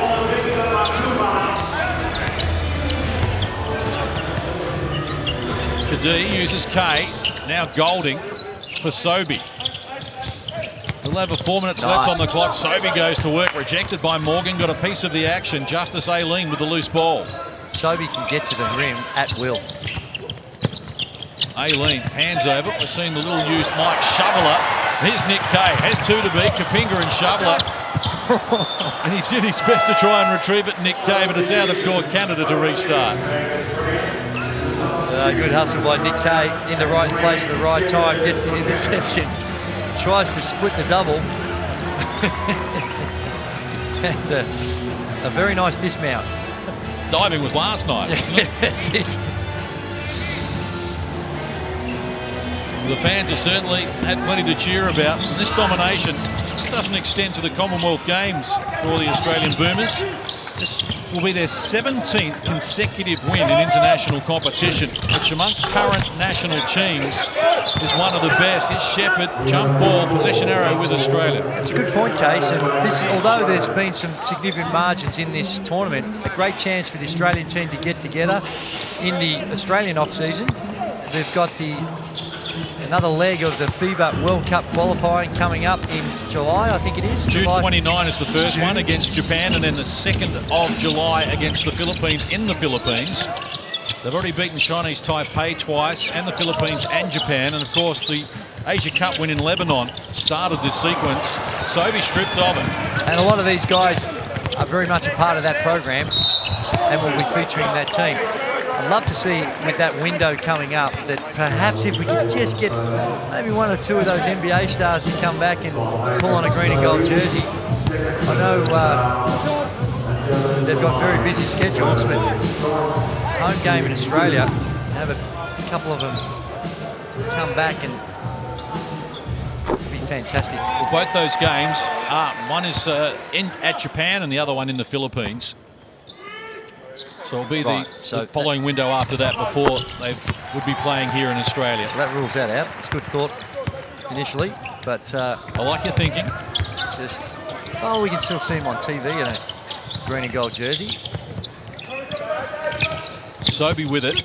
Past Aileen, confronted by Shoveler. Fires, can't connect. Brandt got a piece of it. Well, trickles out of court. Canada will restart. Just on that point, the reason I bring it up is I believe that Steve Adams has indicated, I think New Zealand have got a home game coming up at that same window, and the big fella, Steve Adams from OKC, there is some talk that he might actually play in that game. Wouldn't that be great? That would be a fillip for them. They're playing on the 28th of June, hosting Hong Kong, and then hosting China on the Sunday, the 1st. Oh, the tip in from Kay. Couldn't finish it. Been very entertaining. New Zealand beat Hong Kong by 59 the first time without Steve Adams. So you reckon they might? It could be a worry. Back on their home soil. Well, I think New Zealand lost to Korea away and then one in Hong Kong. Yes. So anything can happen. 59-point turnaround is unusual, I'll have to concede. How about Grant Shepherd just says, how about that? Bank the 3. A little bit of random basketball here to conclude the campaign. Margin cut to 35. Australia still winning the quarter, 17-16. Wagstaff pulls up, knocks down the 3. That's 8 Australians who have knocked down a 3 in this game, just to show the multi-purpose offense they deliver. Kapinga can't complete it. Shepherd kept it alive only as far as Brandt, and we're off and running again. Inside the last 2 minutes of the gold medal game, Norton exploring, picks up the dribble, now goes to Damien Martin. Back to Norton in a mismatch, takes on Shuffler, a little too nimble, high up the window, couldn't finish it. Brandt tried to tip it in. Kapinga ran into Damien Martin, did well to get away from him. Mukama, looks like an offensive foul, and it is, as he knocks down Nathan Sobey. Yeah, Mukama just a little out of control with the ball, and Nathan Sobey read that, just stepped in front of him, just lost it a little bit, and straightforward call. Good positioning by Nathan Sobey. He checks out of the game, and terrific series for Nathan Sobey as well. He's featured in the highlights regularly, as you'd expect with a man of his athleticism and skill. Led games in rebounding and assists for Australia, to show you his dimensions. Newly hands over. Norton puts it on the floor, takes it to the rack, and there's a nice finish from Angus Brandt.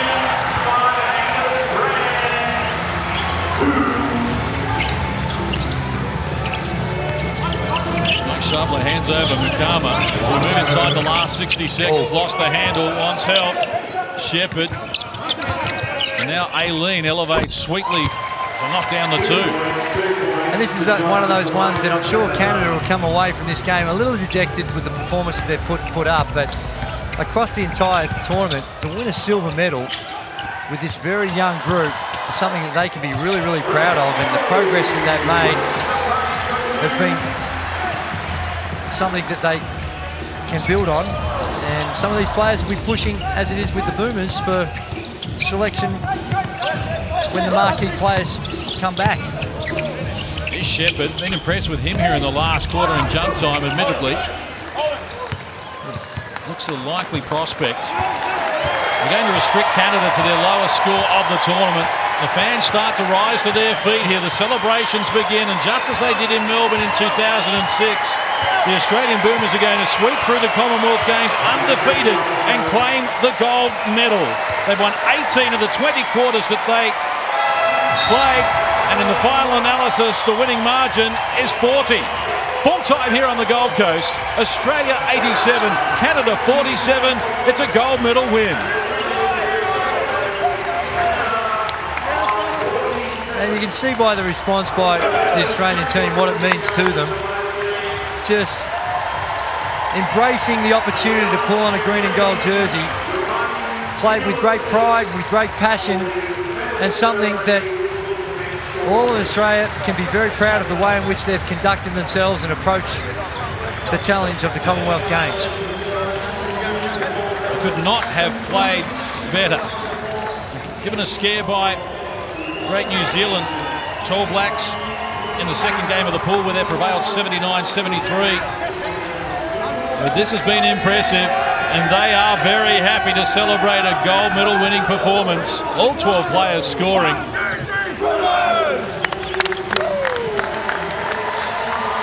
And to do it on home soil, you don't get that opportunity very often, Andrew Gaze. Spot on, and it's a major event. It's an emerging event for basketball, but it's a major event for sport, and for many other sports, it's close to the pinnacle. A lot of work for that to happen for basketball, but as you mentioned, Case, it changes to a 3-on-3 competition for Birmingham, but for these guys here to have the chance to win a gold medal on home soil with their family, friends, and the way in which the Gold Coast and the entire Australian community have got behind these Olympic Games. The ratings have been off the charts. The interest has been extraordinary. And I think that Australia showed a lot of respect that Canada reflected in the score. Correct. They played hard D and really went at them and really didn't give them a chance, but they showed them that they knew they were a good team and just wanted to show that they were better. I don't like to use the term bullying because it has very negative connotations, but that's what they really did. They stamped their authority, they used their physicality, their experience, they really dominated Canada down the other end, and somehow or other I hope Team Canada can find a way to enjoy the moment and the experience, because they have done some great things. And Andre Lamanis, he's got in place a plan, and this plan doesn't just include what's happened here at the Commonwealth Games. It's been a 6-year journey now for him, but the way in which that he gets these guys to engage, and not just these guys, but the NBA guys. I also see on social media some of the guys overseas wishing the players well, getting behind it, wanting to be a part of this Australian team. And why wouldn't you? Andre Lamanis has been the captain of the ship that's building a culture about this Australian team, which is something, like I said, we should be very proud of. And he should take a lot of confidence in what he's been able to generate, because it's been a fantastic performance both on and off the floor in what Andre Lamanis and his team is doing. No Luke Longley at this tournament. He had some personal business that he had to engage with. So his assistant this time was CJ Bruton, and he stepped in and filled that void of Luke Longley and did a great job. Yes, Adam Capehorn also on the coaching staff, and Adam Capehorn was in the squad for the 06 Commonwealth Games and did get cut late. Well, here's a little thing about the Australian team and that culture. The next campaign, Mark Brackey's going to be the team manager. So they've employed him to come on board and help the group out, like Trish Fallon has done with the Opals. So I think that also helps in building the culture. And you mentioned CJ Bruton. He was co-captain in 06, so to have him around the group, knowing what had transpired back in Melbourne some 12 years ago, well, that certainly adds to the equation. And Andre Lamanis has got a history of this. He did it in New Zealand with the Breakers in the National Basketball League, where he went there, invested in that, won multiple championships because he got a team culture that has now been extended. And what he's doing here has been outstanding. So close to a bronze medal in Rio when we were there. In that finish you'd never like me to remind either of us of. And when we look ahead and you think of what's happening, we've got the Team USA coming to play Australia in a game at Etihad Stadium. That's the sort of respect that the Australian Boomers have demanded, and they've not only demanded, they have earned it. And we have got some very, very significant people in the audience here today that and that's the sort of excitement that basketball has generated when you also look at the caliber of sports star, political people, gurus coming to watch the Boomers. They all want to be a part of it, and that's great. Yes, there's so much to like about the Australian Boomers, and what an impressive display it was. Just storming through the tournament and prevailing here by 40 points in the gold medal game. Trust you've enjoyed our coverage. Full time here in the gold medal game, the Commonwealth Games on the Gold Coast. It reads Australia 87, Canada 47. So after 36 games spread across 11 days, the basketball competition has concluded, and the medal presentation in the men's tournament about to begin with bronze medalists New Zealand. First team out, Australia and Canada to join them. New Zealand grabbed the bronze medal in the women's tournament, and grabbed the bronze medal here in the men's as well. And great to see so many fans have stuck around, stayed in the house, and there's sellout crowd a little earlier.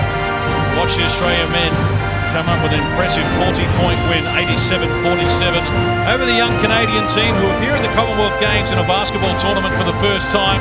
Their women were impressive, also a university-based team, and their men, well, they'll be very happy to have got so far through the tournament. Not a lot of expectations before coming in, I would have gathered, Andrew Gaze.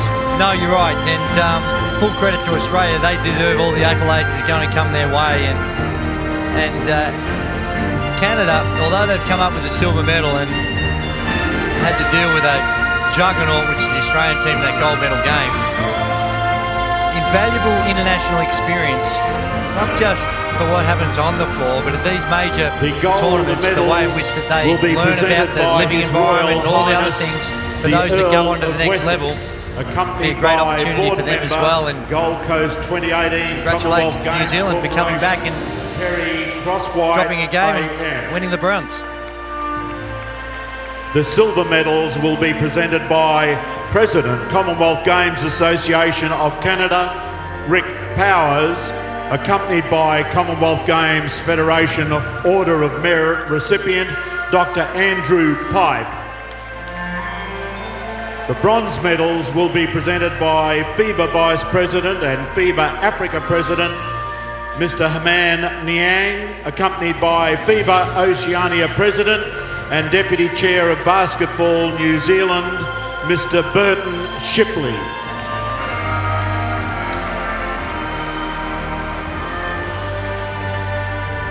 The winner of the bronze medal, New Zealand.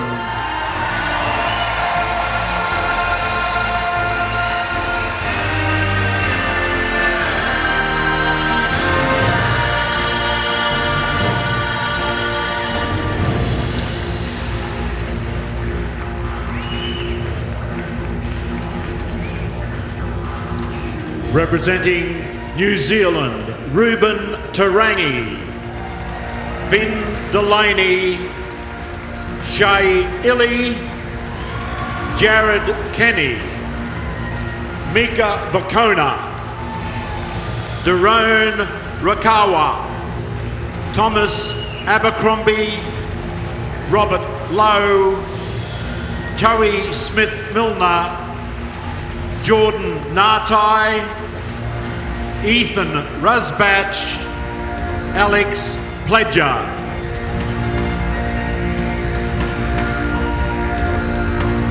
Well, perhaps not the medal that they were seeking here, New Zealand, expecting that they would have played off for gold or silver, but a bronze medal nonetheless to add to the silver that they won in Melbourne in 06. Fantastic to have the FIBA Vice President, who is also the FIBA Africa President, Mr. Haman Niang here, along with the FIBA Oceania President, Burton Shipley, making the presentations. Well, that's right, and that succession plan that FIBA has, I think, says that the Vice President will ultimately become the President. So it's you're right, it's great to have the FIBA representation here, and as you mentioned, New Zealand come home with the bronze, but they would a touch of disappointment, given that not only would they have figured in the play in the gold medal game, but after that round, the pool game, they would have suspected that they had a genuine shot of winning the gold medal. So how quickly it all can turn within the space of a week. They were 5 up in the last quarter against Australia and led for 90% of the game. The winner of the silver medal, Canada.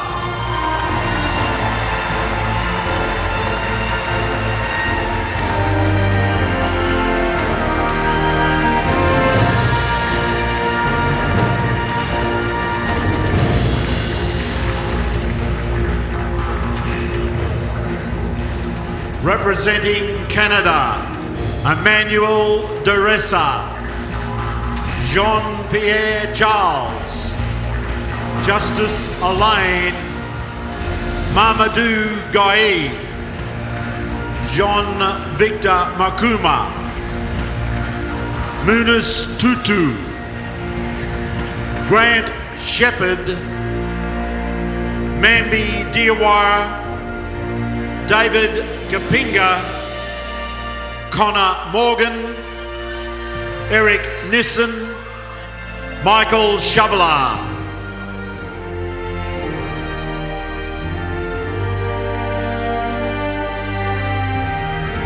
President of the Commonwealth Games Association of Canada, Rick Powers, making the presentations, and the Commonwealth Games Federation Order of Merit recipient, Dr. Andrew Pipe, assisting him. Terrific effort from the Canadians, and what a finish in the semi-final, arguably the game of the tournament. Spot on, the semi-final here yesterday, where they won on the buzzer against New Zealand, gave up a 17-point three-quarter time lead, hit only 2 field goals in the final quarter, and one of them was on the buzzer to get through to the gold medal game. Yeah, it was, and this young team, they've gotten better and better with each game. You can see the way in which they become a lot more cohesive, understand their roles a little bit better, and for a group of young players that only got together a couple of weeks before the tournament started, they should be very, very proud of the way in which they've gone about it, and not just the players, but the gold coaching staff as medalist well. And Commonwealth champion, Australia.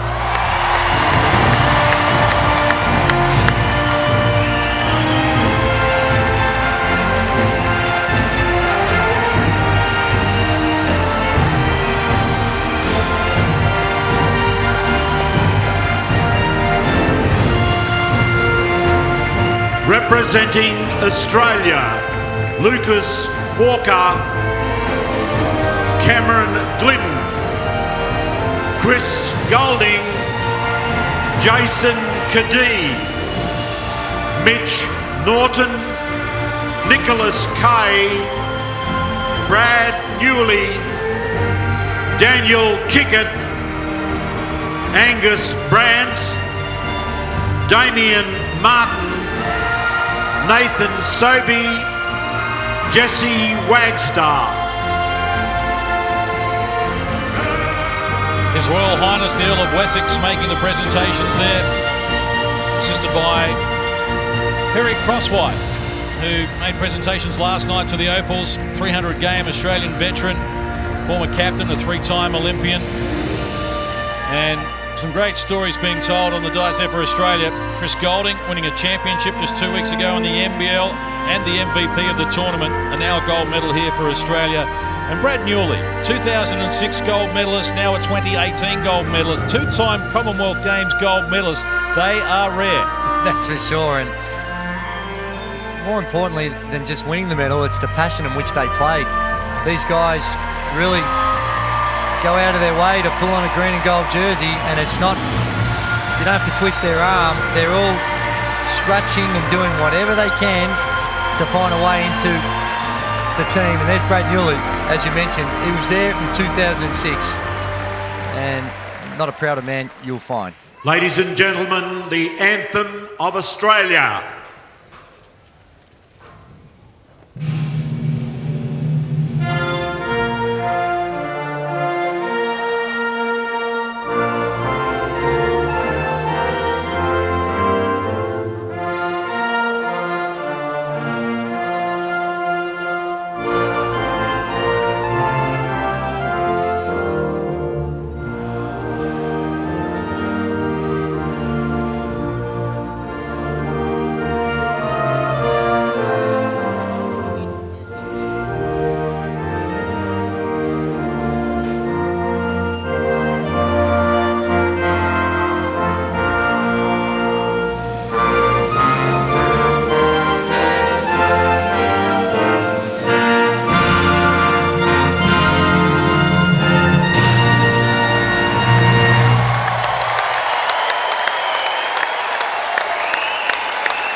Gold Coast, let's celebrate our Commonwealth Games medalists.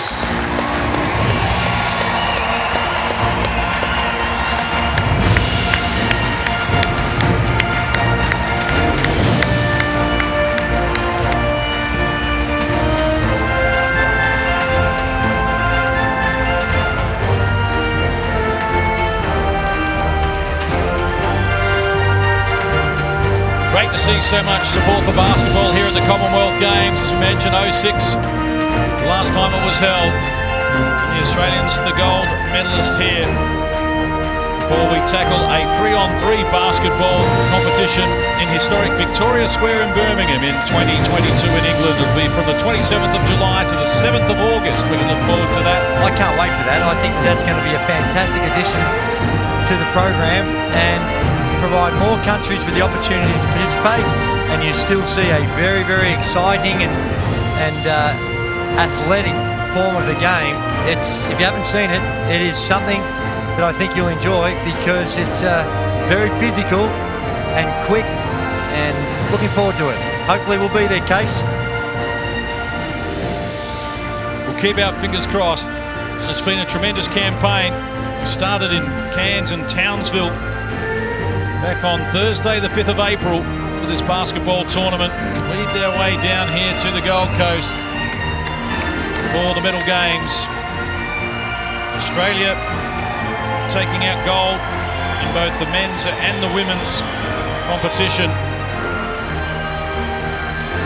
See Canada winning silver in the men's, England silver in the women's, and New Zealand grabbing bronze in both divisions as well. But the smiles tell it all. The Australian men's team victorious.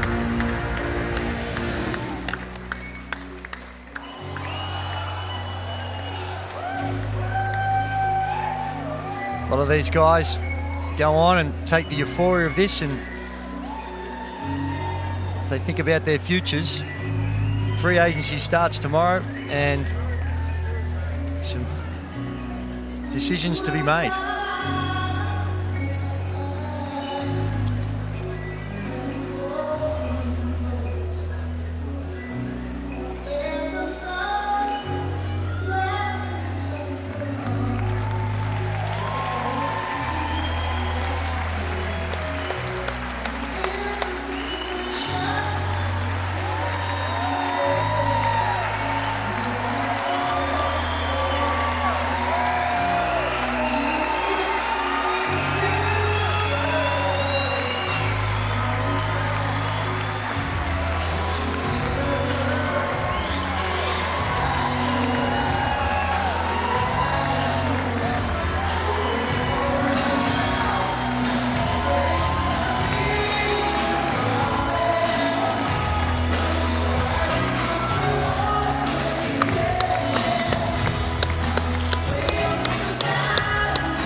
Yes, well, the Australians, it's been a long, winding road for them from Cairns all the way down to the Gold Coast, and to go through undefeated and replicate what was done in 06. A little bit of pressure when you're the hot favourites, but to cover themselves in glory the way that they have, with an average winning margin of 49 points. To win the gold medal, it makes all Australian basketball fans and others very proud, I'm sure, Andrew Gaze. Yeah, it's not just the fact they win, it's the way you win. They've done it with a lot of class and great athleticism and skill, but they've conducted themselves, both the Boomers and the Opals, in a way in which all the fans can greatly appreciate, and skill ultimately prevailed. They're the most talented team in the competition and deserved to be standing at the highest point on the dais.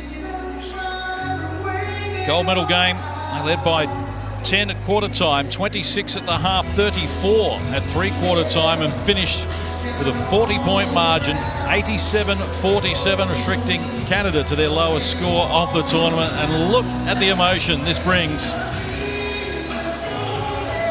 And it really adds that Australia get to do it in front of their family and friends. It's an unbelievable achievement to win a gold medal anywhere, but when you get the rare privilege to do it in front of your family and friends, it just brings that little bit extra to the whole situation. And these are moments that they'll treasure for the rest of their lives. And to do it in front of people like General Sir Peter Cosgrove, the Governor-General, will just adds to the occasion as well. We trust you've enjoyed our coverage of the basketball tournament right from Townsville and Cairns and here on the Gold Coast. It's been our pleasure to bring it to you. We've had a hard-working crew. We appreciate their work.